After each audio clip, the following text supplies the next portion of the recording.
Tiwari study of commerce के इस video में शेयर कैपिटल में इशू ऑफ शेयर्स का अध्ययन करने जा रहे हैं। आइए अब हम लोग चैप्टर के तरफ चलते हैं। शेयर कैपिटल अंश पूंजी क्या है? अंश पूंजी से आशय कंपनी द्वारा अंशों के निर्गमन से प्राप्त पूंजी से है। कंपनी की पूंजी छोटी इकाइयों में विभाजित रहती है जिसे अंश कहा जाता है, इसलिए कंपनी की पूंजी को अंश पूंजी कहा जाता है। Share capital means the amount of capital raised by the issue of shares as the capital of the company is divided into shares. The capital of the company is called share capital. अब हम share के बारे में जानना चाहते हैं। Share यानी कि अंश, अंशों से आशय उन इकाइयों से है जिनमें कंपनी की कुल अंश पूंजी विभाजित रहती है। इस प्रकार अंश पूंजी का खंडित भाग है और कंपनी में स्वामित्व का आधार है। आइए अब हम लोग शेयर का डेफिनेशन इंग्लिश में जानते हैं। Shares refer to the units in which the total share capital of a company is divided. Thus, a share is a fraction part of the share capital and forms the basis of ownership, interest in the company. अब आप अंशों के प्रकार यानी types of share, तो types of share दो प्रकार के होते हैं। पहला पूर्वाधिकार अंश और दूसरा समता अंश। पूर्वाधिकार अंश को इंग्लिश में प्रेफरेंस शेयर बोलते हैं। पूर्वाधिकार अंश से आशय ऐसे अंशों से है जिन्हें दो पूर्वाधिकार अधिकार प्राप्त है। पहला एक निश्चित दर से लाभांश प्राप्त करने का अधिकार और दूसरा कंपनी के समापन पर पूंजी वापसी का अधिकार। ये अब हम लोग प्रेफरेंस शेयर का डेफिनेशन इंग्लिश में जानते हैं। Preference shares are those shares which have the following two preferential right. First, right to the receive dividend at a fixed rate. Second, right to the repayment of capital on the winding of the company.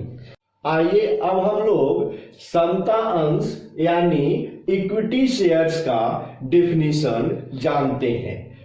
समता अंश से तात्पर्य ऐसे अंशों से है जो पूर्वाधिकार अंश नहीं है।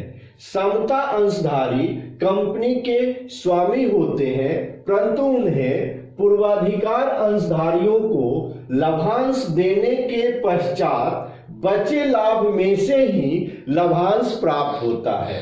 समता अंश पूंजी का स्थायी स्रोत है। इसे इंग्लिश में जानते हैं, any equity share is a share which is not a preference share. Equity share does not enjoy any preferential right in the payment of dividend. Equity shares are the permanent source of capital. अंशों का निर्गमन मूल्य, issue price of share. मूल्यों के आधार पर अंशों का निर्गमन मूल्य तीन प्रकार से होता है। पहला, सम मूल्य पर अंशों का निर्गमन, issue of share at par. इसे हम issue of share at par बोलते हैं। जब अंशों को उनके अंकित मूल्य पर ही निर्गमित किया जाए तो उसे हम सम मूल्य पर निर्गमन कहते हैं। When shares are issued at their face value, they are said to be issued at par. Face value is equal to issue price, सम मूल्य पर अंशों का निर्गमन कहा जाता है। जब फेस वैल्यू के बराबर इशू प्राइस होता है तो ऐसे कंडीशन को हम सम मूल्य पर अंशों का निर्गमन कहते हैं। सेकेंड नंबर पर प्रीमियम पर अंशों का निर्गमन, issue of share at premium. जब कंपनी द्वारा निर्गमित अंशों का मूल्य उसके अंकित मूल्य से अधिक हो तो यह प्रीमियम पर निर्गमन कहा जाता है। When shares are issued at a price above their face value, such issue is called as shares issued. A premium. Face value less than issue price, face value ₹10 and issue price ₹12, premium for ₹2। Third number पर बट्टे पर अंशों का निर्गमन, issue of share at discount. जब अंशों को उसके अंकित मूल्य से कम मूल्य पर निर्गमित किया जाए तो उसे बट्टे पर निर्गमन कहा जाता है। आइए अब इसे इंग्लिश में जानते हैं। When shares are issued at less than their face value, they are said to be issued at discount. Face value more than issue price। Indian company act 2013 की सेक्शन 53 के अनुसार एक कंपनी अपने अंशों को बट्टे पर निर्गमित नहीं कर सकती है। अंश निर्गमन की प्रक्रिया, procedure for issue of share. First, प्रविवरण जारी करना, टू इशू प्रोस्पेक्टस। कंपनी जब शेयर इशू करती है तो सर्वप्रथम वो एक प्रविवरण जारी करती है। सेकंड नंबर पर आवेदन प्राप्त करना, टू रिसीव एप्लीकेशन। जब कंपनी को आवेदकों से एप्लीकेशन प्राप्त हो जाता है तो थर्ड नंबर पर अंशों का आवंटन करना, to make allotment of share. फिर कंपनी आवेदकों को शेयर अलॉट कर देती है। फोर्थ नंबर पर अंशों पर याचना करना, to make calls on share. फिर कंपनी आवश्यकता अनुसार अपने शेयर होल्डर से पैसों का डिमांड करती है जिसे हम अंशों पर याचना करना, to make call on shares. अंशों के सार्वजनिक अभिदान, पब्लिक सब्सक्रिप्शन ऑफ शेयर्स। फिर से सुने, अंशों के सार्वजनिक अभिदान, पब्लिक सब्सक्रिप्शन ऑफ शेयर्स। इसे हिंदी में जानते हैं, क्या है ये? जब कंपनी अंशों के निर्गमन द्वारा पूंजी जुटाना चाहती है तो सामान्यतः अंशों के क्रय करने हेतु जनता से आवेदन आमंत्रित करती है और इसके लिए प्रविवरण जारी किए जाते हैं। अंशों के लिए जनता से प्राप्त आवेदन को अंशों का सार्वजनिक अभिदान कहा जाता है। इसे हम इंग्लिश में समझते हैं। When a company desire to raise capital by issue of shares to the public, it generally invites public to buy shares by circulating prospectus. Then the company receives application for shares from the public. This is called as public subscription of shares. जानते हैं अभिदान के प्रकार, types of subscription. Subscription 3 प्रकार के होते हैं। पहला पूर्ण अभिदान यानी फुल सब्सक्रिप्शन, दूसरा अल्प अभिदान यानी अंडर सब्सक्रिप्शन और तीसरा अधि अभिदान या अति अभिदान ओवर सब्सक्रिप्शन। पहला पूर्ण अभिदान क्या है? Full subscription. जब कंपनी द्वारा प्रस्तावित अंशों के बराबर जनता आवेदन करती है एवं खरीदती है तो इसे पूर्ण अभिदान कहते हैं। When the public has subscribed equal to shares offered by a company for subscription, this is said to be fully subscription। अब हम जानते हैं अल्प अभिदान अंडर सब्सक्रिप्शन क्या है। अल्प अभिदान अंडर सब्सक्रिप्शन जब प्रस्तावित अंशों की तुलना में अंशों के क्रय हेतु कम आवेदन प्राप्त होते हैं तो इसे अल्प अभिदान कहा जाता है। When the number of shares applied for by the public is less than the number of shares issued by the company, it is known as under subscription of shares। आइए अब हम जानते हैं अधि अभिदान ओवर सब्सक्रिप्शन क्या है। जब प्रस्तावित अंशों की संख्या आवेदित अंशों की संख्या से अधिक हो तो इसे अधि अभिदान कहा जाता है। When the number of shares applied for is more than the number of shares offered to the public for subscription, it is said to be over subscription of shares। अंशों की निजी व्यवस्था प्राइवेट प्लेसमेंट ऑफ शेयर। अंशों की निजी व्यवस्था क्या है?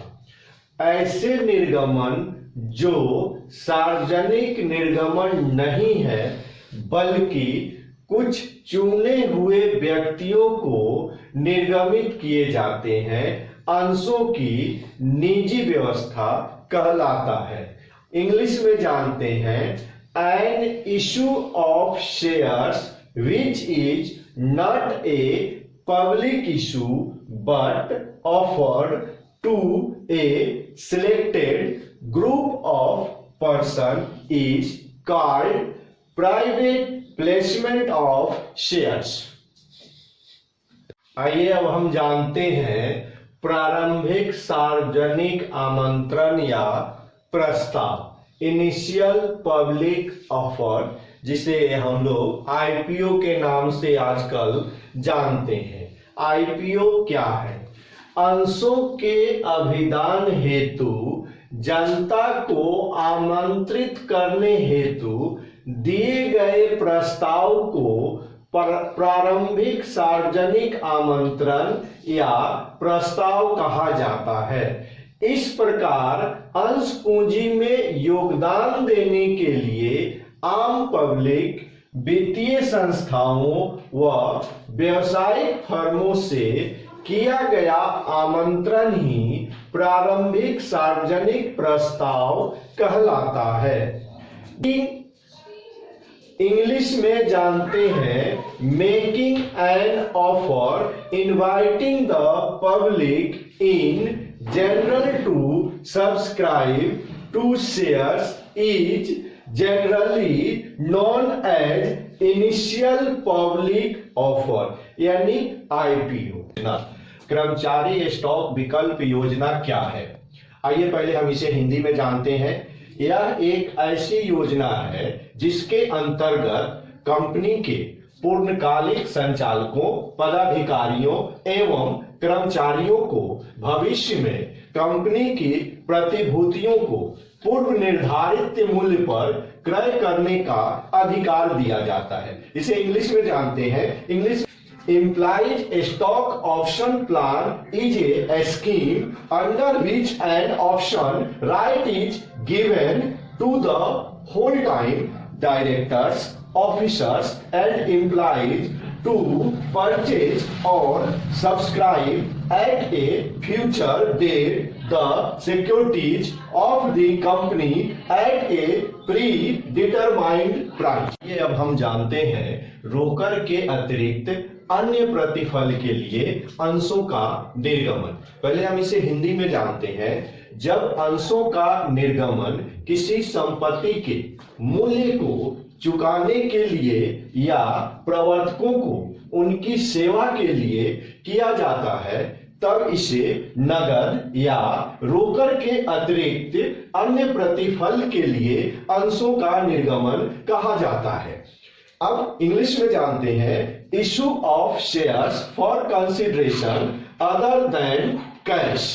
When a company issue shares is satisfaction of purchase price of assets or service, it is called issue of shares for consideration other than cash। आइए अब हम जानते हैं आवेदन राशि क्या है।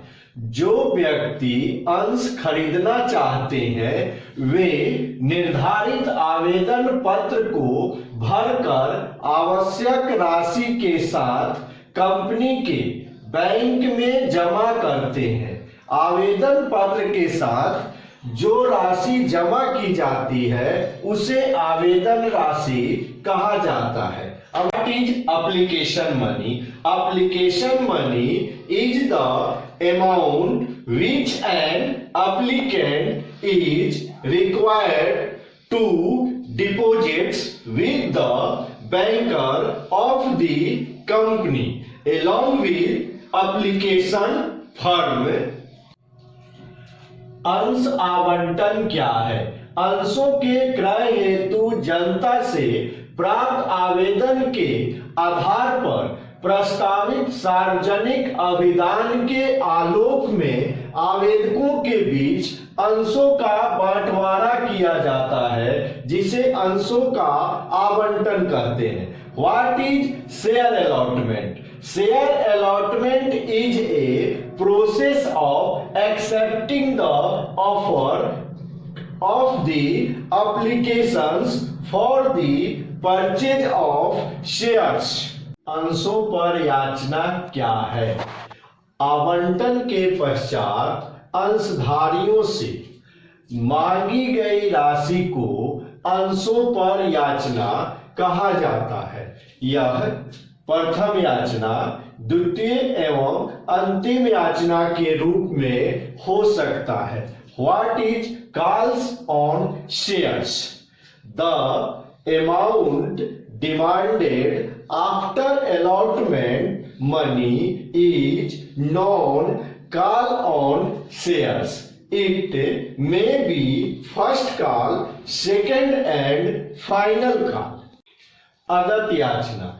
अदत्त याचना क्या है? जब कोई अंशधारी आवंटन या किसी याचना की राशि का भुगतान निर्धारित समय सीमा के अंतर्गत नहीं करता है तो इसे अदत्त याचना या बकाया याचना कहा जाता है। इंग्लिश में जानते हैं call in arrears. What is call in arrears? Call in arrears refer to that portion of called off amount which is not paid by the shareholders within a specified time। आइए अब हम जानते हैं कि अग्रिम याचना क्या है। अग्रिम याचना से आशय उस राशि से है जो कंपनी द्वारा अभी मांगी नहीं गई है परंतु अंशधारी द्वारा अग्रिम चुका दी गई है। कंपनी अग्रिम याचना राशि तभी स्वीकार करती है जब यह अंतर नियम द्वारा अधिकृत हो। What is call in advance? Call in advance refers to the amount paid by the shareholders in excess of the amount due from them a company में accept call in advance only when it is authorised by articles. आइए अब हम जानते हैं अंश पूंजी का वर्गीकरण। Types of share capital. मुख्यतः अंश पूंजी को 7 भागों में हम बांटते हैं। पहला अधिकृत पूंजी जिसे ऑथराइज्ड कैपिटल बोलते हैं। दूसरा निर्गमित पूंजी यानी इशूड कैपिटल। अभिदत्त पूंजी सब्सक्राइब्ड कैपिटल। याचित पूंजी कॉल्ड अप कैपिटल। प्रदत्त पूंजी पेड अप कैपिटल। अयाचित पूंजी अनकॉल्ड कैपिटल। आरक्षित पूंजी reserve capital. Authorised capital company के पार्षद नियम में जो पूंजी उल्लेखित होता है उसे हम ऑथराइज्ड कैपिटल यानी अधिकृत पूंजी बोलते हैं। इसे हम रजिस्टर्ड कैपिटल भी बोलते हैं। निर्गमित पूंजी कंपनी जितना अपना अंश इशू करती है उसे हम इशूड कैपिटल यानी निर्गमित पूंजी बोलते हैं। अभिदत्त पूंजी सब्सक्राइब्ड कैपिटल कंपनी द्वारा मांगी गई पूंजी की राशि को सब्सक्राइब्ड कैपिटल यानी अभिदत्त पूंजी कहते हैं। याचित पूंजी अभी तक कंपनी द्वारा मंगाई गई पूंजी को याचित पूंजी कहा जाता है। प्रदत्त पूंजी पेड अप कैपिटल यानी अंशधारियों द्वारा जो राशि पूंजी के रूप में कंपनी को दे दी जाती है उसे हम प्रदत्त पूंजी या पेड अप कैपिटल कहते हैं। अयाचित पूंजी अनकॉल्ड कैपिटल यानी कंपनी ने जो पैसा अभी तक प्राप्त नहीं किया है उसे हम अनकॉल्ड कैपिटल कहते हैं। आरक्षित पूंजी रिजर्व कैपिटल यानी कंपनी समापन के लिए जो पूंजी बचा करके रखती है उसे हम रिजर्व कैपिटल कहते हैं।